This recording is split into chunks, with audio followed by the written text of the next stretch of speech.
David C. Anderson, class of 1964. My wife and I both grew up in Corpus Christi, and I also grew up in a family that had a tradition of military service.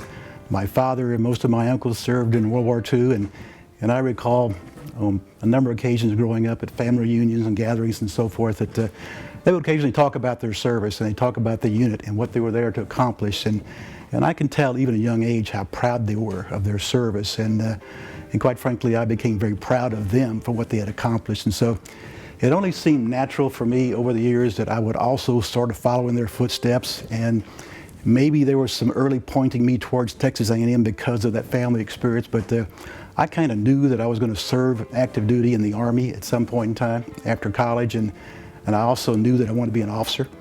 So all those things seemed to point towards Texas A&M later. The two greatest influences on me for my attending Texas A&M were my brother Gary and football, and let me explain.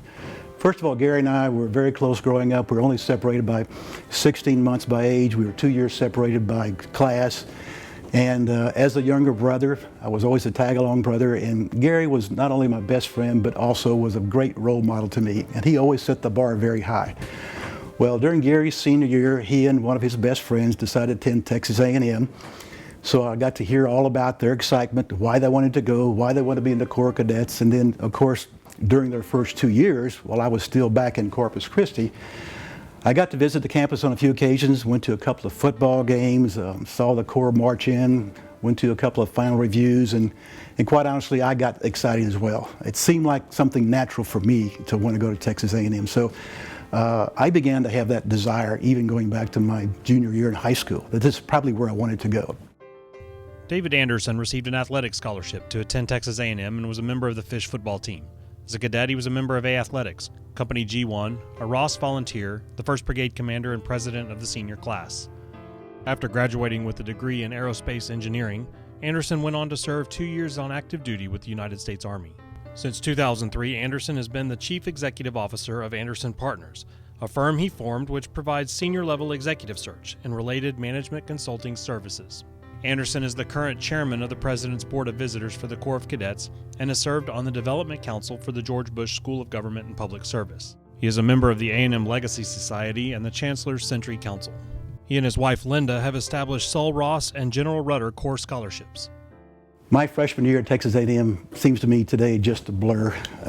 Reporting from football, putting on the pads, getting on the practice field, seeing all the players out there with scholarship players along with walk-ons. It was a lot of folks out there. Didn't know quite where I was going to fit in.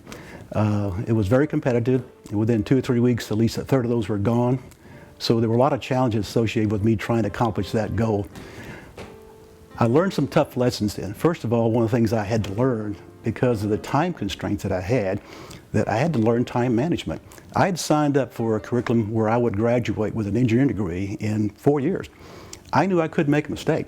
I could not afford to have one class that I didn't succeed in order for me to achieve that goal. I believe the Corps of Cadets is truly a leadership laboratory. If you look at what you learn during your first 2 years, you first learn how to be a team player, to be a follower. You learn what it takes, just as you do in football, that the team won't perform if you don't perform your task. And so you get that opportunity to learn that as you begin to build your own leadership skills. And then your last 2 years, if you're given opportunity for leadership roles, you may be entrusted with leading people that were your peers before. And now you've got to not only be a leader, you've got to earn the respect and the right to be a leader. And that's very important. So that's something you learn very quickly at a very young age. And where else can you learn that today? This is something that lasts with you. It certainly lasted with me, and it made me, I think, even better prepared as I went on to serve active duty in the Army as well as my professional career. Those early lessons stayed with me, and I think it really helped me get a jump start later in life. I feel like I've made so many great friends and relationships. The bonds that you've developed while you're at Texas A&M to be part of a great team stay with you. And the friends that I had back then, and many of them were in different states, different parts of the country, but we've stayed in contact. And we all look forward to getting together. And when we do, it's just like yesterday that we last spoke. So we may look a little older, but we're still the same. And so those bonds, those relationships are something that just never go away. You also develop a sense of pride at Texas A&M, a pride at what you have accomplished, a pride of your university, and a pride of what it's done for you. And so that's something that should stay with you as well. Ladies and gentlemen, inducted into the Corps of Cadets Hall of Honor, David C. Anderson, class of 1964.